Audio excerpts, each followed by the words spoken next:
그거 아시나요? 황정민 배우님은 2001년 와이키키 브라더스로 데뷔한 이후에 2022년 수리남까지 공백기가 전혀 없었다는 사실 말이에요. 마산에서 태어난 시골 소년이 신세계 일로 들어와 이 씨발람들.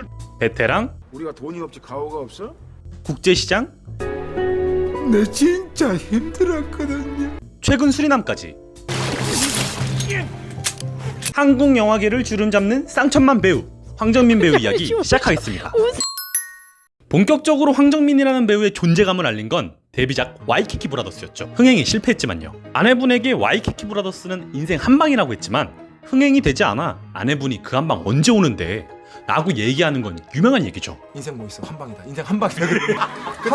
한방 어디 갔니? 그리고 평론가에게는 호평을 많이 받았거든요. 그래서 상도 많이 받고 충무로를 이끌 차세대 주자가 됩니다. 와이키키 브라더스를 찍고 난 후부터 YMCA 야구단, 로드무비, 바람난 가족 등 열연을 펼치게 되죠. 그 다음에 황정민 배우의 첫 번째 전성기가 오게 됩니다. 전설의 달콤한 인생의 백사장, 알겠어. 선우 씨. 그리고 너는 내 운명의 김석중 역할을 맡게 되죠. 그때 황정민 배우의 위상을 본다면 대종상 나무조연상, 통롱영화상 나무주연상, 대한민국 영화대상 나무주연상, 그의 시상식을 휩쓸었죠. 이때 유명한 밥상소감이 여기서 나옵니다. 겸손하고도 진심을 담은 수상소감으로 엄청난 화제가 됐었죠. 일개 배우 나부랭이라고 이렇게 멋진 밥상을 이렇게 차려놔요. 그럼 저는 그냥 맛있게 먹기만 하면 되는 거거든요. 이 수상소감이 얼마나 화제가 있었냐면 예능, 광고, 심지어 수상소감에서도 패러디를 했죠.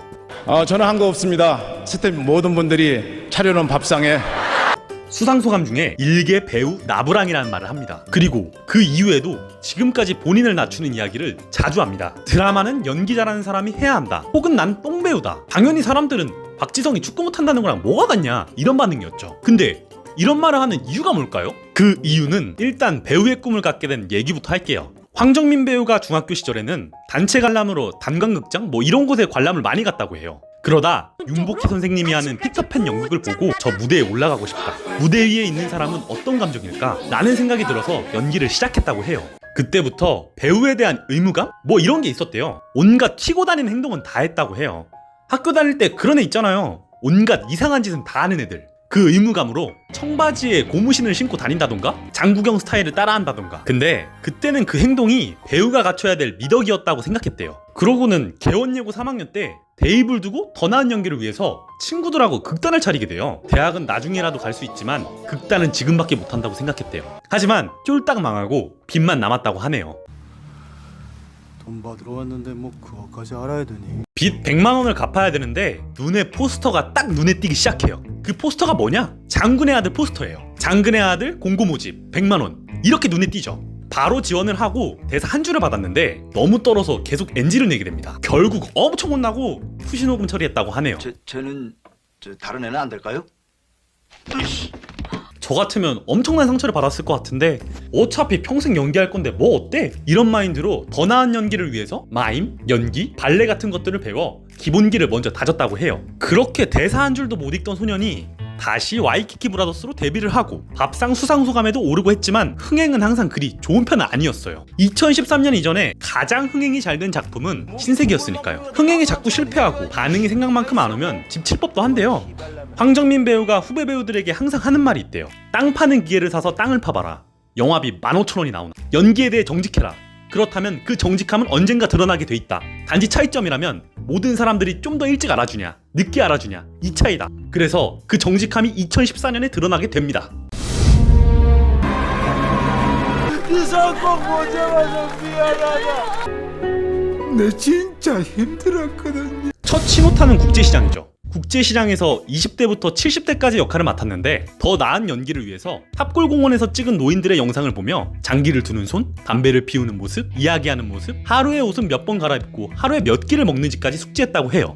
다른 사람들이 이런 노력을 얘기할 때 황정민 배우는 남의 인생을 사는 게 절대 쉬운 게 아니라고 해요. 그리고 바로 다음 작품에서 베테랑을 만나게 됩니다.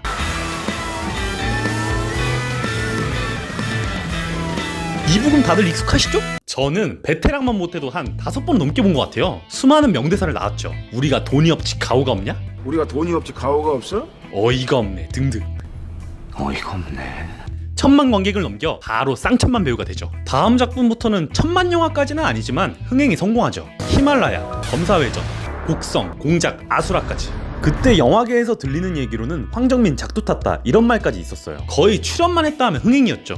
황정민 씨는 영화 신세계에서 남자들 세계 근데 이렇게 흥행을 하고 쌍천만 배우가 되면 기세등등하고 좀 연기도 소홀히 하고 그럴 수 있잖아요. 황정민 배우는 크랭크인 순간부터 개봉 후까지 한 번도 허투루 임한 적이 없고 한 번도 내가 출연한 작품을 얄팍하게 보거나 연기에 진심을 담지 않은 적이 없다 이런 말을 할 정도로 계속 더 나은 연기를 찾습니다. 그래서 그렇게 자신을 낮추는 이유도 새로운 작품을 해야 할 의무, 티켓값을 해야 할 의무, 연기를 진심으로 해야 할 의무, 이 의무를 지켜 더 높은 연기 수준에 오르고 싶은 욕망에서 비롯된 것 같습니다.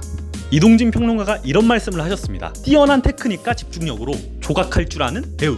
제가 가장 와닿은 황정민 배우의 한 줄 평이에요. 그러니까 밑보왕, 믿고 보는 배우 황정민. 항상 최고의 연기를 관객들에게 선사하겠다는 사명감으로 우리에게 항상 기쁨과 즐거움을 줘서 감사하다는 말씀 드리고 마칩니다.